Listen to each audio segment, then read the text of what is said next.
At my other job at Vox.com, one of our favorite pastimes is explaining stuff, the kind of stuff that's really important to know but doesn't often get explained. For example, here in 2 minutes is everything you need to know about gerrymandering.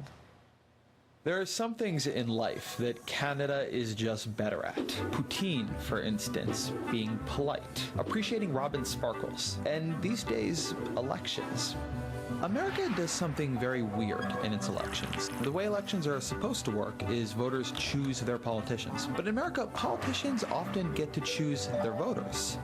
The word gerrymandering comes from Elbridge Gerry. He was governor of Massachusetts from 1810 to 1812. After he took office, his party redrew the map of the state's Senate districts in a shockingly partisan manner. The aim was to help his party win as many elections as possible by creating as many districts as it could, or at least 51% of the voters would favor Gerry's allies. And that's basically what gerrymandering is.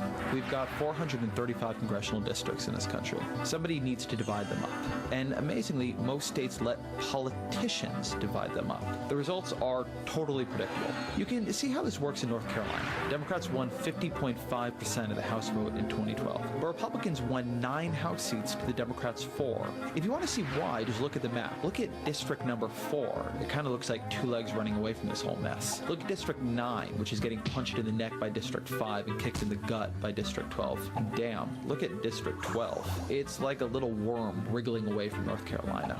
These districts may look weird, but they're what political scientists call efficient. They cluster the state's Democratic voters into a few districts where they have huge majorities, and they spread the state's Republican voters into more districts where they have slimmer majorities. So in District 12, the Democrat won by almost 60%. No Republican won a district by more than 30%. That meant they could win more districts and more House seats in total. And that's what happens when you let politicians choose their voters. This is how Canada did it too, but then in the 1960s, they took the power away from partisan politicians and gave it to independent commissions. America could do this too if it wanted, and then we could stop feeling bad about how much better Canada is at elections, and instead feel good that we get to wear such a nice, polite country as a hat.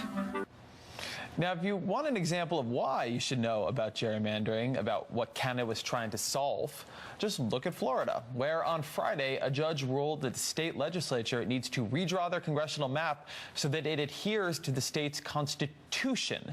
Specifically, the judge wants a new congressional redistricting plan drawn for Florida's 5th and 10th congressional districts, which are represented by Democrat Corrine Brown and Republican Daniel Webster, respectively.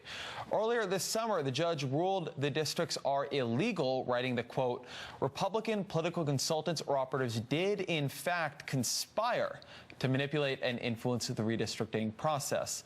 The ruling was in response to a lawsuit brought by the League of Women Voters of Florida and other groups.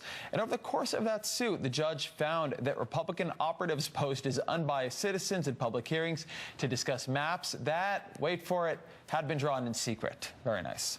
And now it is up to Florida's Republican-led legislature to fix the maps the Republicans were just found to have illegally manipulated. The judge gave them 2 weeks to submit a new proposal, but even he wasn't sure whether the whole map mess would be fixable by the midterm elections in November.